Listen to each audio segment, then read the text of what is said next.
Well, I'm Tom Prasol. I'm one of the co-owners of Forefront Mortgages, and this is the famous...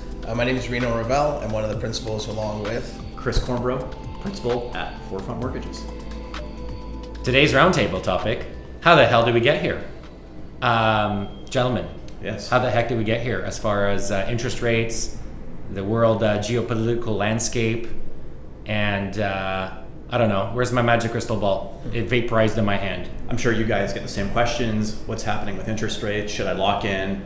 How did we get here? How the hell did we get here? Yeah. And what to do about it?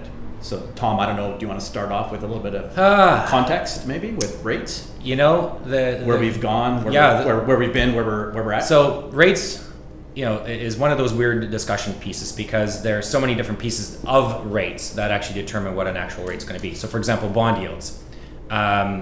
Pre-Trump, bond yields dove sharply after the 2008 global economic crisis. Trump got into power, they pulled up from about 0.3 to about 2.6, leveled off there for a while, and then we've got the next crisis, minor thing called COVID, and then of course they bottomed out at 0.3. Today they're trading at 3.4%. That's forced in a very short period of time the fixed rates, which are very much linked to the bond yields, sharply up to about the 5.5% space. When they were trading at 0.3, what was the lowest? 1.6? Something like that, 159? For 5-year fixed. Yeah. And now we're at 5.5. Basically.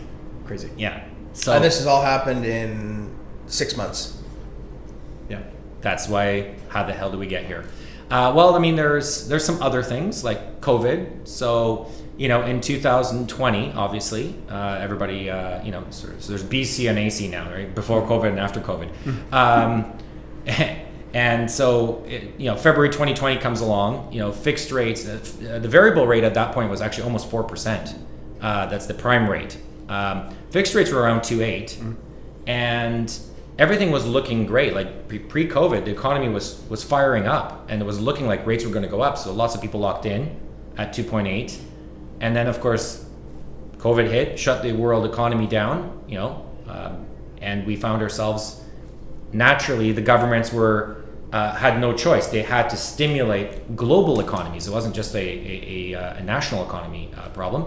And so what they started doing, they started cutting rates and they started printing cash. Another term for printing cash is? Inflation. Quantitative easing, actually. Inflation becomes a byproduct of quantitative easing. By the way, quantitative easing, simply put, governments print lots and lots of cash and effectively buy bonds of the banks. The banks turn around and they lend that money out to people and they flood the market with cash. You have lots and lots of cash in the market. Well, what do people do when they get cash? Because we all love to spend money. We start spending it, and we start spending lots of it. So the demand increases. As demand increases, supply starts to dwindle. Add the fact that during COVID, we had supply chain problems. You couldn't go to a store and buy toilet paper at one point because all toilet paper was gone. Still don't understand that one, by the way. But of course, we have tons of demand, not enough supply, triggers inflation, which is exactly where we find ourselves today. Reno, you're a political kind of guy. War in the Ukraine. Do it. Talk about it. To Tom's point, this major disruption in supply chain has caused a lot of short-term inflation that everyone kind of saw coming, but was thinking that it'd be transitionary. There's no such thing as transitionary inflation. You either have inflation or you don't have inflation. And I think a lot of the central banks thought that as the supply chain issues would improve, the supply-demand issues would subside, and we would get to kind of back to normal a little bit. And then in February, Russia decided to invade Ukraine, which caused a whole new level of problems to one supply chain and just the geopolitical structure of the world. So now, coupled with the supply chain issues, we have a major energy crisis, one that we haven't had since the 1970s. And as everyone probably knows, the price of gas is almost $2.50 a liter. Americans are complaining that gas is $5 a gallon, which is dirt cheap to us, if you ask me, in my opinion. The point being is people are feeling the pinch now that they never felt before. And as mortgage brokers, we talk to homeowners and people that want to buy homes.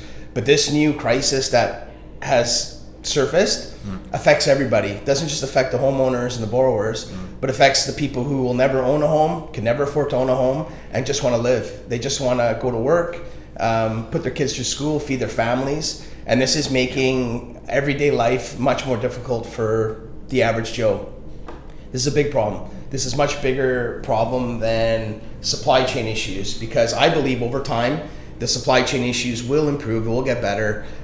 Companies are adjusting. I think a lot of people spent a lot of money these last 2 years because they were at home. So the price of consumer goods shot through the roof, which caused pressures on companies and supply chains, because everyone's trying to buy the same product and there's just not enough of it. And now that COVID is kind of over, I think that in order for inflation to come back down to a reasonable level, there needs to be a solution to the war in the Ukraine. Because as much as supply chain issues will fix part of the problem, the fact that it costs double to ship anything anywhere in the world because of the price of gas, to me, I think that is a greater factor in why we have such high inflation than because of the disruption in the supply chain. And just to add, we haven't had a war in Europe in 80 years, and I think a lot of people forget what happened during World War II and how much the world was disrupted because of it. You fast forward 80 years, we live in a much different time, but the crisis of war still has the same impact in today's economy as it did 80 years ago. It just comes in very, very different forms. And this crazy or this hyperinflation that we're seeing is directly because of it. Yeah, inflation is projected, so May's numbers aren't out yet, but the April's numbers were 6.8% inflation. This is a annualized inflation rate based on where things are trending. I think, Rino, you were saying that the BMO was coming out with a prediction that it'll be somewhere around mid-sevens. Yeah, close to 8%. Close to and 8%. it's over 8% in the United States right now. The Yeah. consumer price index is 8.6 in the United States. So we have the Bank of Canada meeting on the 13th of July. That's right. Everybody, for the most part, saying 75 basis points to follow the Fed rate increase of that last week. Yeah. What do you think? Think we're going to see 1%? And then I guess my second question is, after this, the 13th of July's increase. Yeah. What happens after that? Do you think we have more to go? I think so. So I'll tackle this one on. I think we could see as much as 1% increase. I think that the Bank of Canada is going to be in a position. First of all, they're leading the charge. It's the first time the Bank of Canada has ever led the charge on policy. We almost always follow the Americans. The Americans lifted 75 to actually bring their level up to where we are today. We actually pulled the trigger first. And so we will once again, on July 13th, pull the trigger first. Now the question will be, how much of a shock do they want to translate? A few weeks ago, there was talk of 0.5%. Now there's talk of 75 points, so 0.75% increase. I wouldn't be surprised if we see one. I think that the Bank of Canada is in a shock and awe phase of controlling inflation. And inflation is one topic, guys. The one that's rarely talked about, and I won't delve too deep into it, but something called a wage spiral. What this is, I'll say it this way. If it's going to cost the three of us, or everybody here, everybody in Canada, if it's going to cost you, let's say, 8% more to put food on your table, the longer that goes on for, the more that the people that make money working are going to start asking their employers to pay them more, because the standard cost of living will increase. So the more that you allow inflation to entrench itself, the more that the standard cost of living increases. The only way to compensate for that is to ask for more money off wages. Now, companies don't just come up with 10% more wage increase. So guess what's going to happen? They're going to lay off 10% of its workforce to create the money that they need to give out to the rest of the 90% of people. This is basically called a wage spiral. And as this goes on, this is the one thing that the Bank of Canada does, and not just Bank of Canada, all global central banks are definitely not going to want to generate. So they're going to want to shock the system by cranking rates up so hard it freaks people out and stops them from spending money. And that is why I think they're going to potentially go to 1%. Now, to Chris's point, the next one after July 13th is September 7th. And I wouldn't be surprised if we see another 75 points there too. I hope not.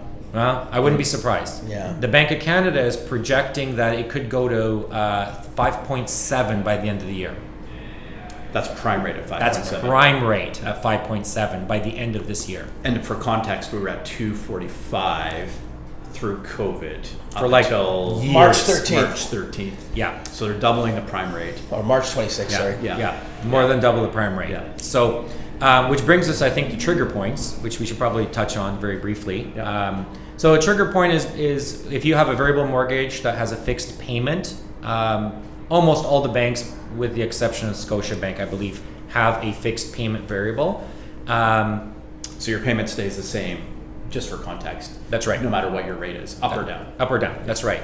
And so if you have one of these, I recommend that you dig into your mortgage documents that were given to you by your lawyer or notary, because most branch staff aren't trained on how to find it. And then when you dig up, you're looking about the middle of the document for something called a trigger rate. The trigger rate is the rate at which the entire payment is interest. Anything beyond that rate, that, by the way, that's a net rate. So if your trigger rate says 4%, that would be what your actual real rate would be, and you can verify that in online banking. But anything above that percentage, your mortgage is going to start getting bigger at that point, and the bank is going to keep adding interest onto your mortgage until you get to such a point called a trigger point. That's the point at which they will make you increase your payments. Because you're negatively amortizing. You're getting a bigger mortgage than you thought. Yeah, and now that mortgage could potentially get so big that it could actually exceed 80% of the value of the property.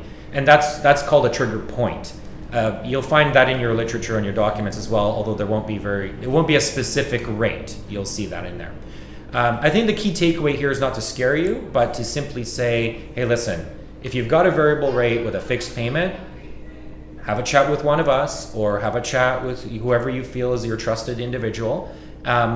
Get yourself educated, figure out what that rate is, and voluntarily look at increasing your payment.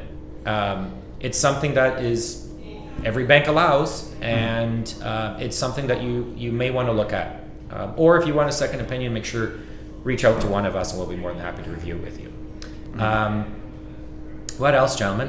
What How else about where rates are going, or what's going to happen next? How long is this going to last for? What is the outcome here, and where are we going? How are we going to get there?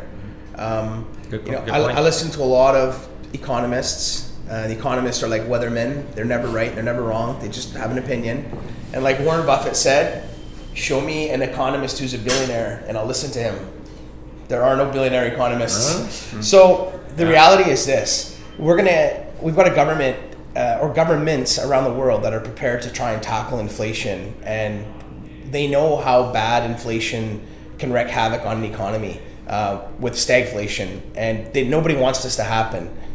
So I think the short-term pain here is that we're going to get really high interest rates that none of us could have ever predicted, nor could we see coming, or nor can we, as a mortgage professional of over 21 years, really accept that this is happening. This is the hard part here, is that what they're telling us is going to happen next is very difficult for us to interpret, and it's even harder for us to explain to customers because we have a hard time understanding it and trying to articulate it. So here we are. The banks are going to raise interest rates very aggressively in the hopes that they're going to squash inflation. And if that happens, it's probably going to take 12 to 18 months, maybe even 24 months to bring inflation back down to the target level where they want it to be. And that's somewhere between 2 and 3%. Just to put things in context, in 2019, before COVID began, Canada's GDP was running at 1.9%, which it had been running at that level for a very long time. So our economy was kind of meh. It wasn't great and it wasn't horrible. It was just doing okay at 1.9%.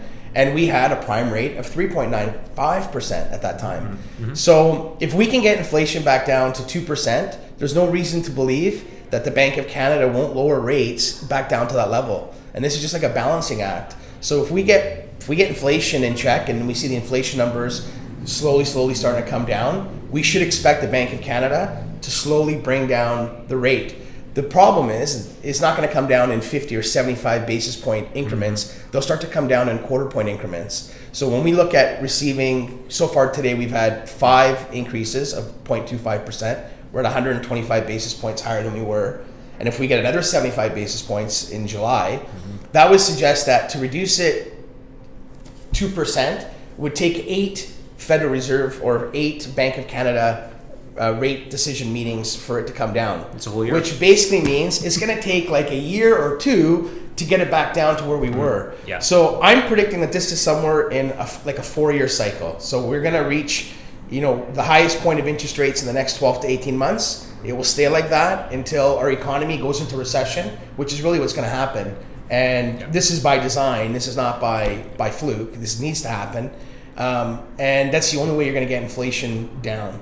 I think it's going to come with high unemployment. As much as people don't want to make that mention or they don't want to whisper the word unemployment, it's really the only tool they have to lower inflation. Because to Tom's point, if inflation means that now you have to start paying your employees more money to do their job because they need more money for basic costs of goods, once you increase their wages, you are setting inflation at a number. You cannot lower it.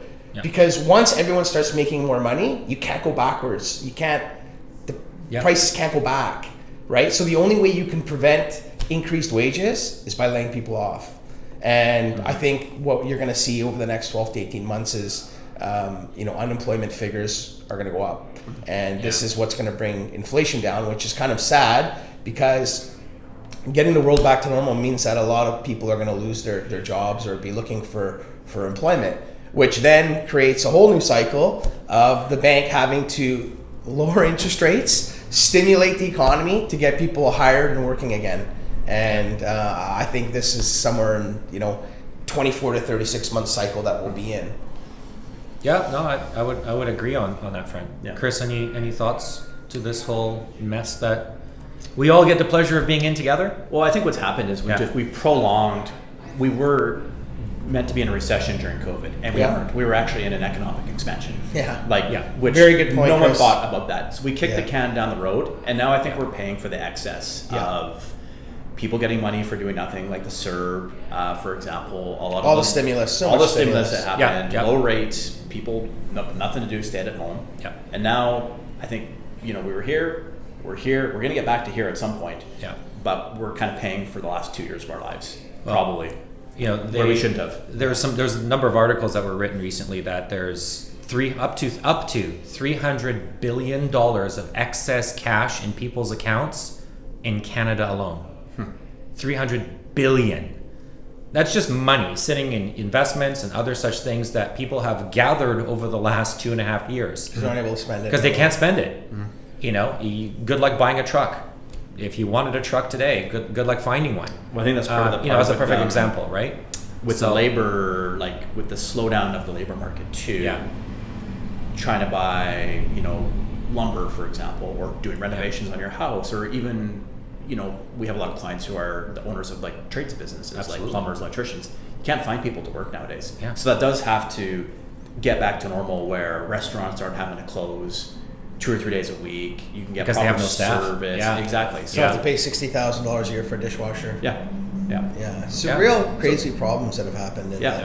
Unprecedented, I would say. So that's in summary of that section, I'll agree with all these gentlemen. I think what we've got is we're going to have a bit of a shock system. It's the shock and awe tactic. They're going to have to. It's kind of like a person walking around, except their heartbeat's all wrong. And the only way to get the heartbeat back is to have give them the defibrillators. Hey Reno, and then you're thinking to yourself, dude, I'm walking around, I'm alive. What are you doing?